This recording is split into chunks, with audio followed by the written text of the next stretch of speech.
Welcome to the Bodhi Academy. In today's video, we will continue with the class 9 science chapter, that is improvement in food resources. So,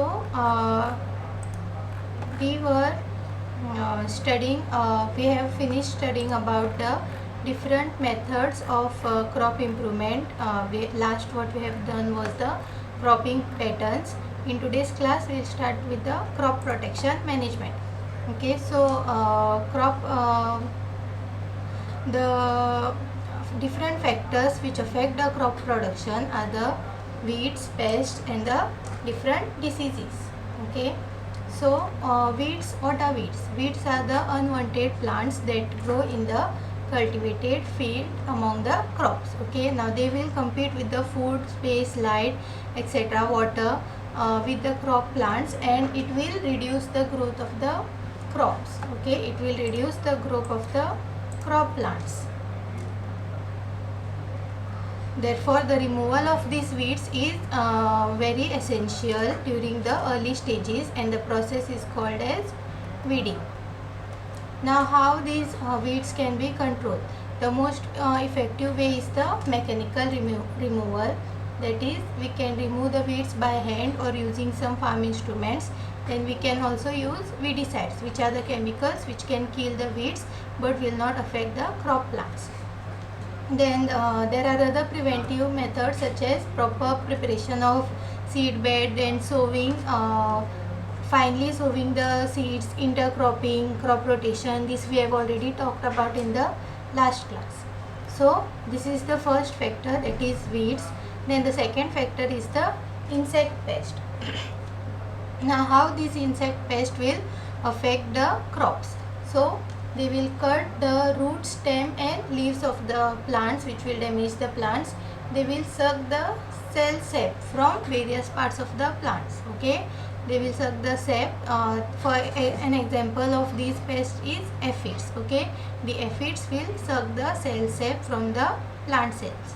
Then the insects can also bore into the stem and fruits. Okay, they can also get inside and live into the stems and fruits and eat the parts internally. Okay, this could also affect the health of crop and reduce the yield.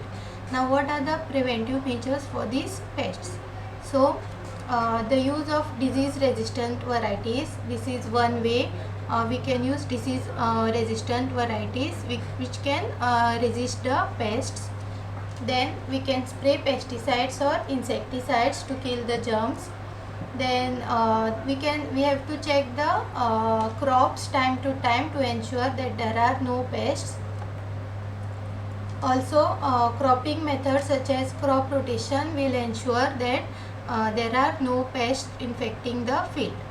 Also, another method is summer ploughing, in which the fields are ploughed in summer to destroy the weeds and pests.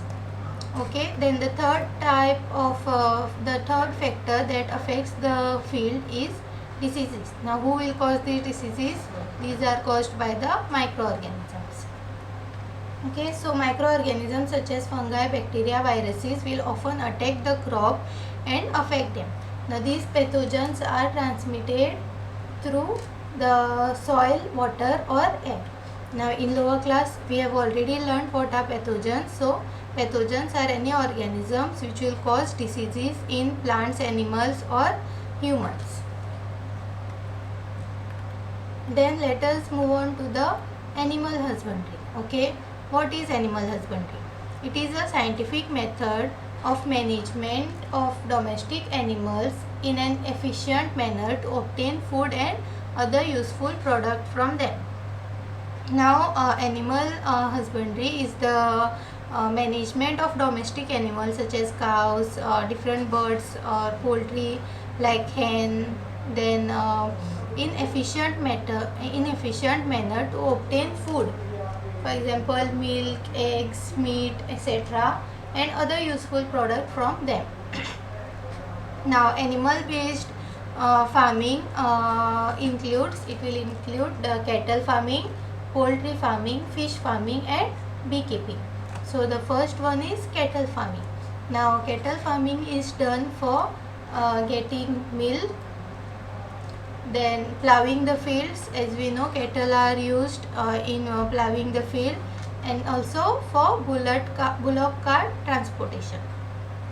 Now the animals which are reared for producing milk are called milch animals, okay, and these are usually the female cattle.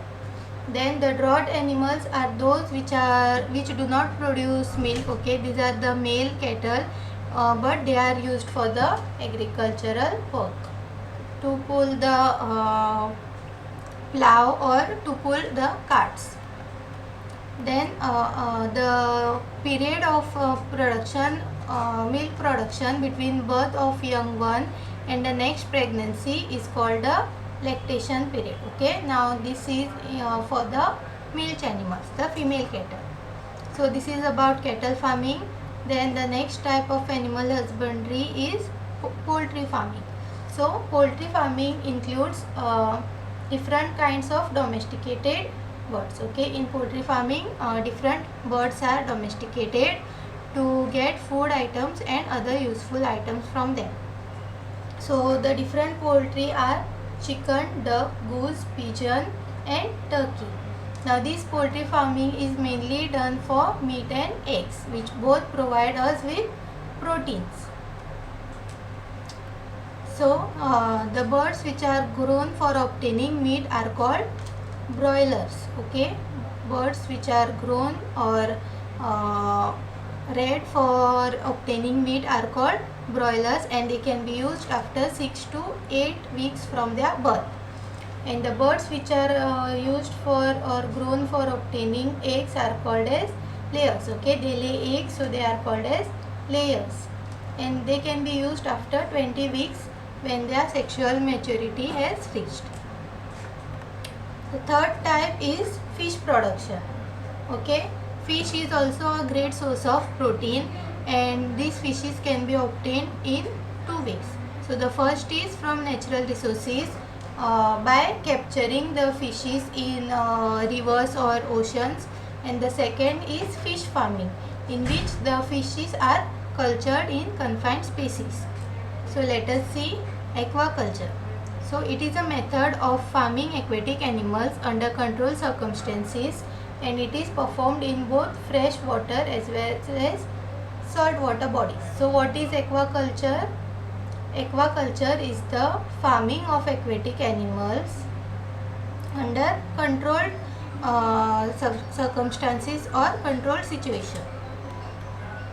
Then what is mariculture? Okay, mariculture is a branch of aquaculture, and it is a method of fish farming under controlled environment. So as it is a branch of aquaculture, it is also a method of fish farming under controlled environment. And mariculture is often performed in the oceans, okay. It is done in the salt water. So a particular section of ocean or in the tanks that are filled with seawater, okay. So mariculture is done in a particular section of ocean or in containers filled with seawater. Then inland fisheries. What are inland fisheries?